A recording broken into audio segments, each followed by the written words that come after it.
3 different talks or lectures. In each talk or lecture there are 5 questions. For each question, choose the correct answer A, B, C or D. You will hear the talks or lectures only once. Now open your questions paper and look at talk or lecture 1. You now have 35 seconds to look through the questions and the options in each question.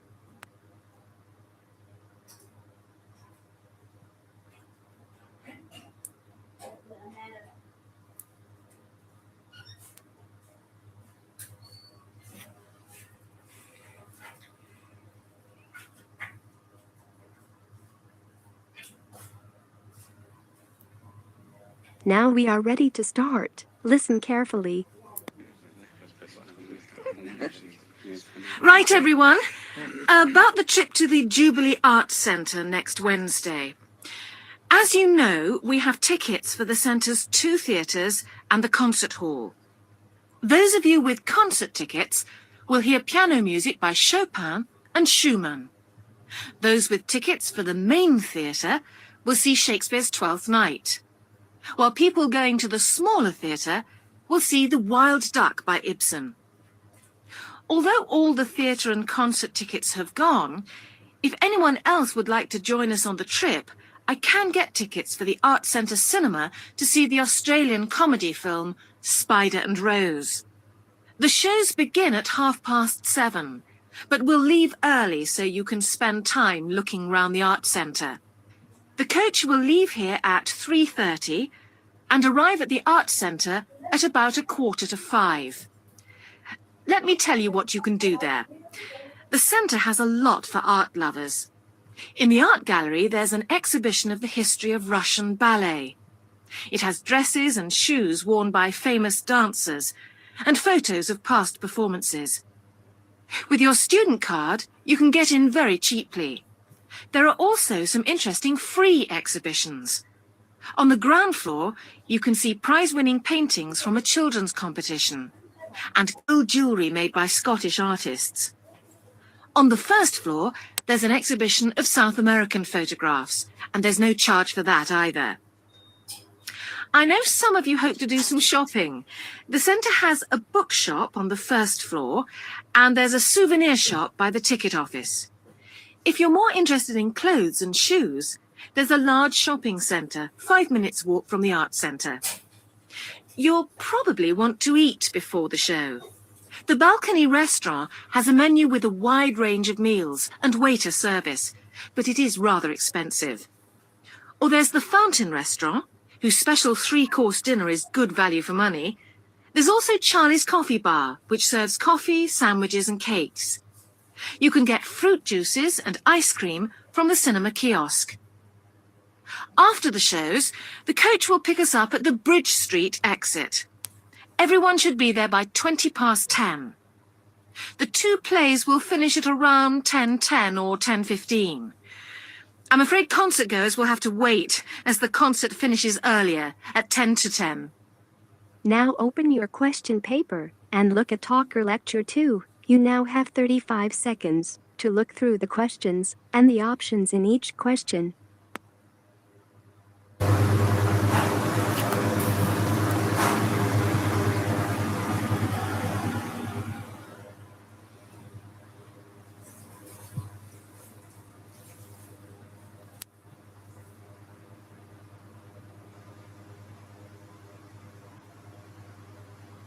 Now we are ready to start. Listen carefully.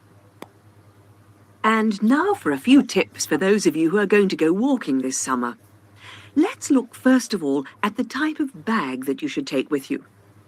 Rod Smith works in a shop that sells camping equipment, and he feels he has a bag for every type of walking holiday. Rod, does it really make a difference what type of bag you use? Yes, Jill, it certainly does.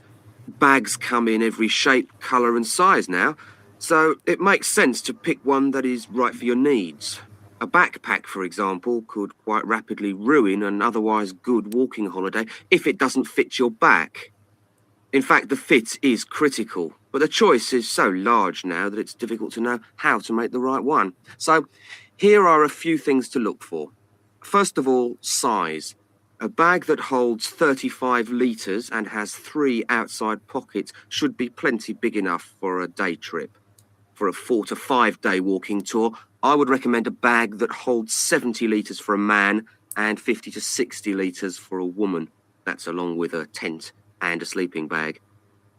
An upright bag, that's one that closes at the top, is better if you intend to climb a lot of hills. What about the contents? Well, in order to really avoid the inconvenience of broken containers or crushed clothes, I suggest you go for a bag with a solid bottom. The best ones, but these are probably the most expensive, have a leather base that's particularly resistant to wear and tear. A bag that has 2 compartments inside will allow you to find things more easily and separate out items such as creams that could leak in hot weather. Extra pockets on the outside of the bag are also useful if you want to carry any tools for climbing that are sharp or get dirty when you use them. Then you have to think about carrying your bag. If it's a backpack, a wide cushioned belt will ease the strain on your back and hips and leave you with more energy for your walking activities. Shoulder straps also help lighten the load, and these should be easy to adjust. There are many different types of strap on the market that can be adjusted in various different ways. Try several and compare them. It's also a good idea to make sure there's a horizontal bar that goes across your shoulders and stops the straps from falling off. Well, if you choose your bag carefully and think about some of the things I've mentioned, you shouldn't waste your money. Finally, make sure there are plenty of air holes in the padded part of your bag that touches your body. These are essential to allow sweat to escape and to make your walking or climbing holiday a comfortable one. Now open your question paper and look at Talker Lecture 3. You now have 35 seconds to look through the questions and the options in each question.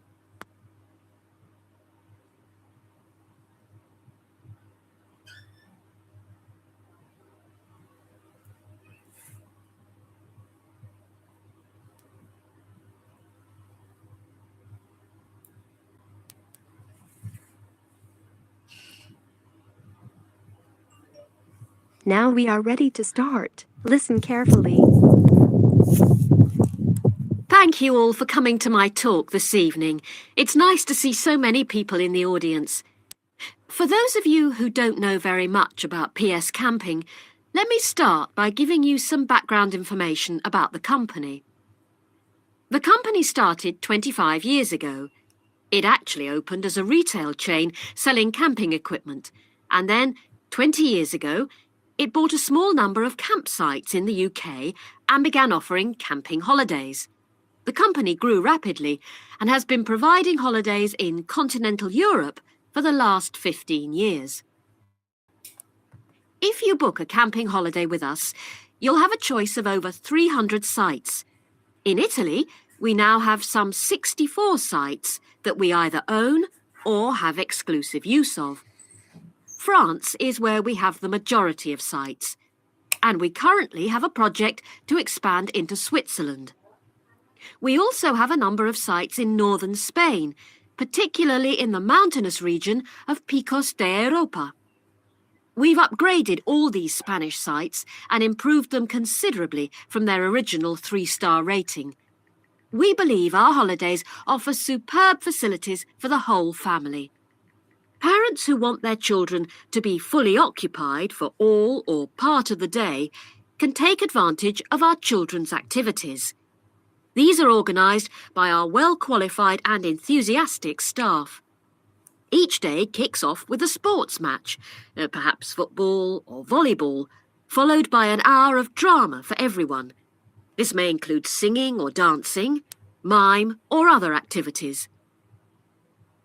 In the afternoon, there's a different art activity for each day of the week, including a poster competition or model making.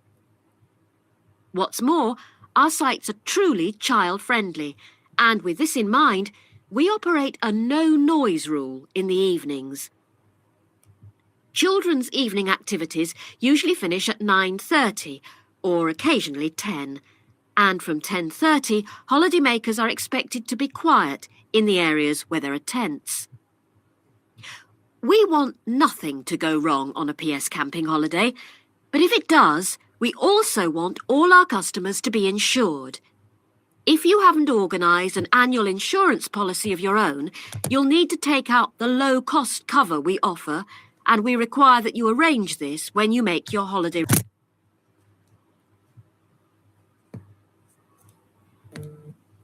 reservation. There are many advantages to choosing PS Camping and to recommending it to others. As a regular customer, you'll be kept informed of special offers, and your friends can benefit from 10% off their holiday, or book a luxury tent for the price of a standard one. In return, we'll send you a thank you present, which you can choose from a list of high-quality items. That is the end of part 3.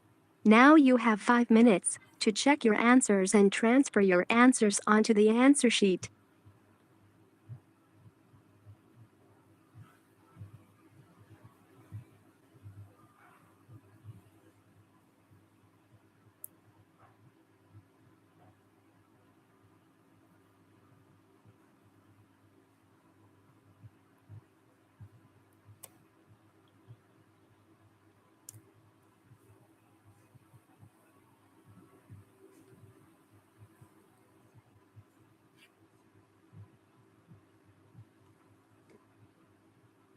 Part 3.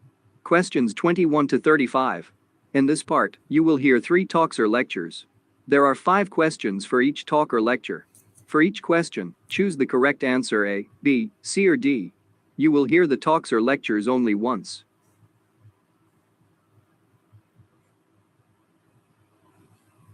Questions 21 to 25. You will hear a talk about TV news.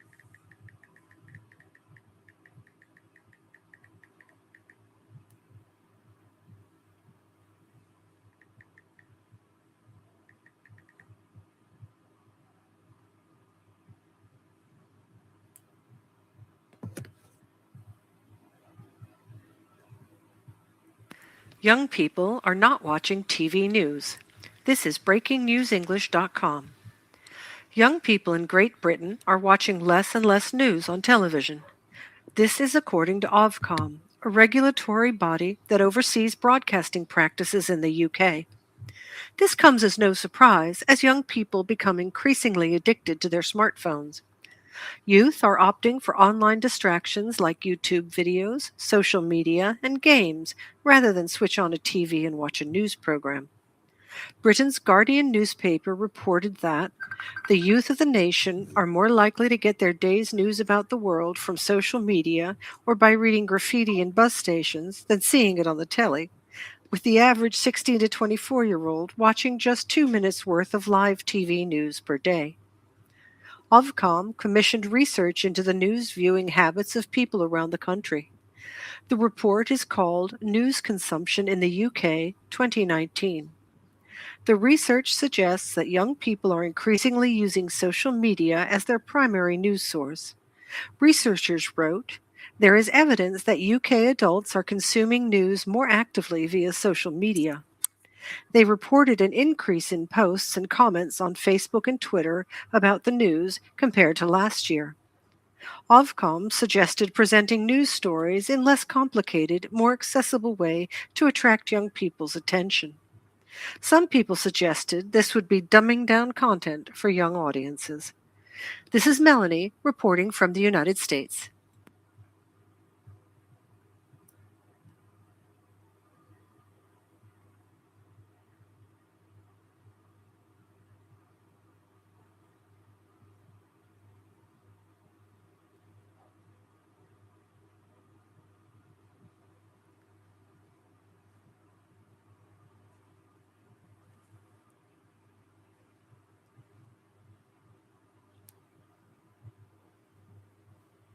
Questions 26 to 30. You will hear a talk about vegan fashion.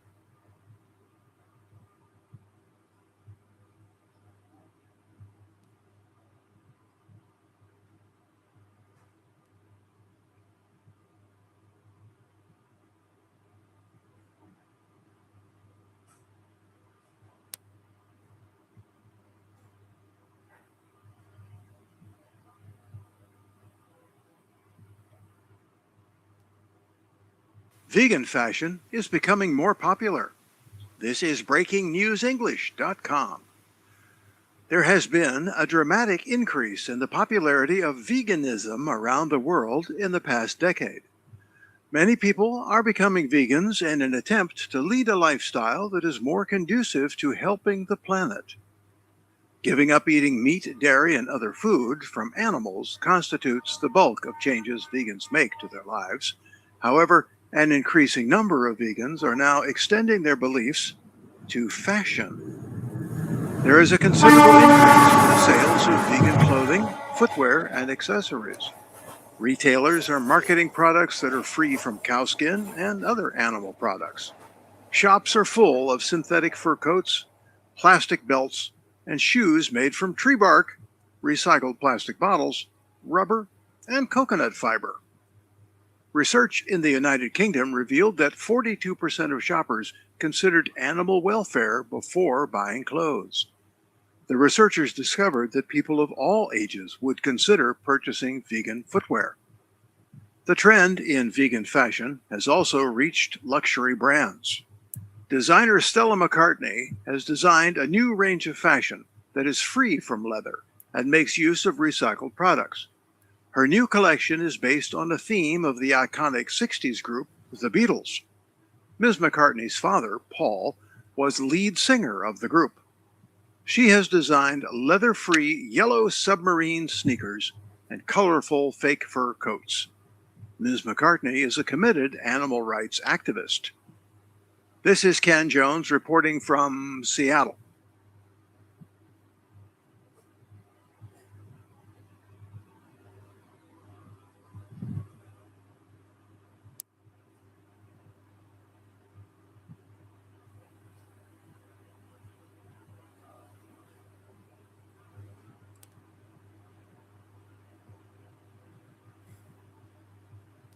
Questions 31 to 35.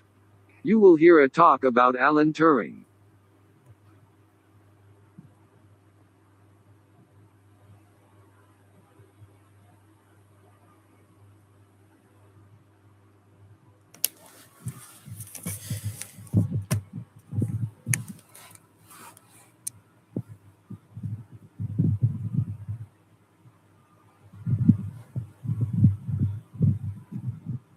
Father of modern computing to appear on banknote. This is BreakingNewsEnglish.com. Alan Turing, the man widely recognized as being the father of modern computer science, has been honored by being selected to appear on a United Kingdom banknote. Mr. Turing was chosen ahead of a wealth of notable British historical figures and luminaries to be the face of the new £50 note. Turing was instrumental in helping Britain and its allies win World War II. He led a team of code breakers to crack the Enigma code the Nazis used to send messages to warships and military commanders. He invented the now famous British bomb to do this. This was a giant computer which ushered in the birth of modern computing and the beginnings of artificial intelligence. Alan Turing was a mathematical genius who also excelled in the sciences. He was born in London in 1912. He graduated from Cambridge University and then outlined his vision for creating an algorithm-based computing machine. He said of his invention, "This is only a foretaste of what is to come, and only the shadow of what is going to be." His idea is central to the computers we use today. His brilliance led to his being asked to join the World War II code-breaking team. Despite his pivotal role in ending that war, he was persecuted in the post-war years for being homosexual. Being gay was illegal in the UK until 1967. He chose to be chemically castrated rather than go to prison. Turing died in 1954, aged 41, in an apparent suicide.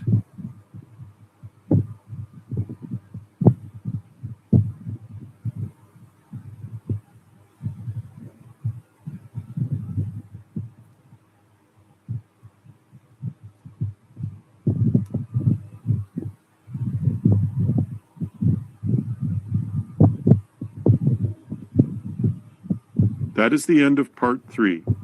Now, you will have 7 minutes to transfer your answers to an answer sheet.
Part 3. Questions 21 to 35. In this part, you will hear 3 talks, lectures or conversations. The talks, lectures or conversations will not be repeated. There are 5 questions for each talk, lecture or conversation. For each question, choose the right answer. A, B, C or D. Questions 21 to 25 refer to the following professor's lecture. First, take some time to read the questions 21 to 25.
Can you believe Professor Kensington postponed the due date for the term paper this morning?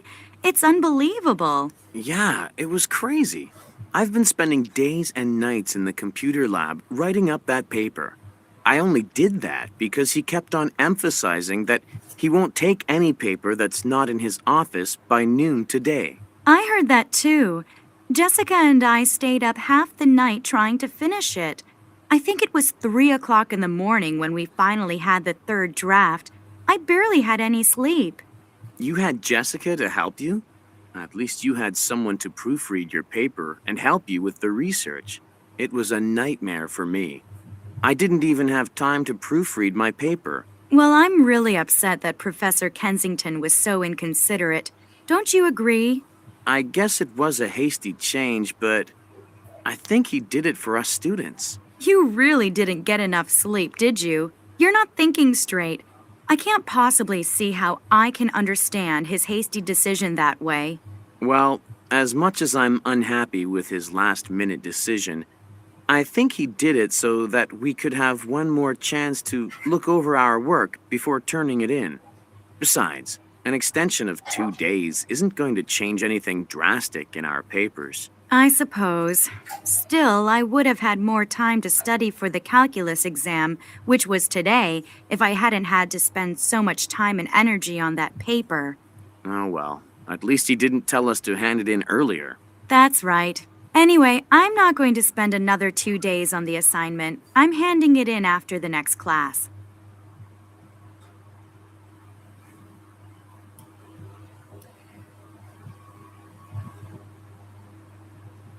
Questions 26 to 30 refer to the following conversation. First, take some time to read the questions 26 to 30.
Professor Atkins, could I get some help with my chemistry lab? Certainly, Julie. What's the problem? Are you having trouble understanding some of the experiments? Oh no, I understand the experiment. Perhaps I only think that I understand it. What do you mean? Do you or don't you? Well, I tried the latest experiment by myself, based on what I understood from your lectures and lab session, but I seem to come up with really different results from what the textbook indicates I should be getting. That certainly is a possibility. Remember, the textbook tends to give you an ideal explanation of the experiments. But in real life, any number of factors can cause you to get results that might not be the ideal or preferred outcome. Oh, that's good. So any result is acceptable? No, of course there is a range. For this particular experiment, I'd expect your answer to be within, let's see now, perhaps 4 or 5% of the textbook. Really? My answer was nearly 10% off. Wouldn't that be all right? If your answer were that far from the proper answer, and say that even if you could explain the difference, I would have to lower your grade significantly. I see. All right. I guess I'm going to have to redo it. I want to do well in your class and can't afford to get a bad grade. Very good. But you'll have to hurry. The lab is due Friday, and I won't be giving any extensions. Oh, I was hoping... Yes? Oh, it's nothing. Well, could you please sign a permission slip for me to use the lab after hours? I only have time during late evenings this weekend. Sure. I'll do that for you right now. Here you go. And a tip. Before you start the experiment, wipe the test tubes with alcohol. There might be unwanted residue inside that might be affecting the result.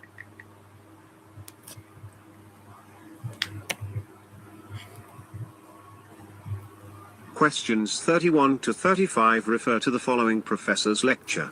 First, take some time to read the questions 31 to 35.